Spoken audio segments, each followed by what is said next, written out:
Alors en fait, ce qu'il faut savoir, c'est que la baisse de foi, il faut l'accepter, elle est normale. Elle est tout à fait normale. Ça, tous les savants musulmans disent que la caractéristique de la foi, c'est elle augmente et elle diminue. D'accord. Et le fait qu'elle augmente et qu'elle diminue est la preuve que cette foi est vivante. Si on sent qu'elle chute, c'est la preuve que elle était vivante, qu'elle nous animait. Sinon, on n'aurait pas fait l'expérience de sa chute. Hein. Celui qui n'a pas la foi ne sent pas que sa foi a chuté. Mais si tu sens qu'elle a chuté, c'est-à-dire que tu avais la foi, c'est qu'elle est là, elle était vivante.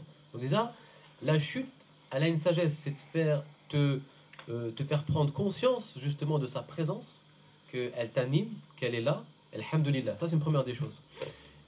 Deuxième des choses, c'est que la chute, elle a une autre sagesse, c'est de nous faire prendre conscience de notre faiblesse.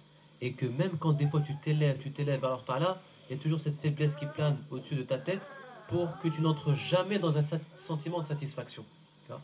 Donc tu fais l'expérience de la faiblesse pour comprendre que tu as encore de l'effort à faire. Ça c'est... voilà, ça c'est...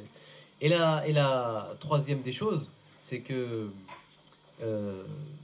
une foi ne sera vive, une lumière ne se réalimente que par le combustible qui lui est propre, le feu qui lui est propre, c'est-à-dire l'invocation, demander à Allah pardon.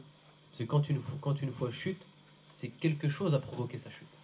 Ça peut être une erreur, ça peut être un péché, ça peut être... le problème n'est pas là. Que le péché soit la cause d'une chute, Allah ne t'en voudra pas. Parce que par cela dit, les êtres humains sont pécheurs, mais le meilleur des pécheurs est celui qui se repent, qui se relève, qui fait en sorte qu'il ne se complaît pas dans sa chute.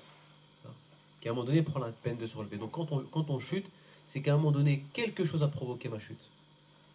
Quelque chose a fait que, à un moment donné, j'ai trébuché.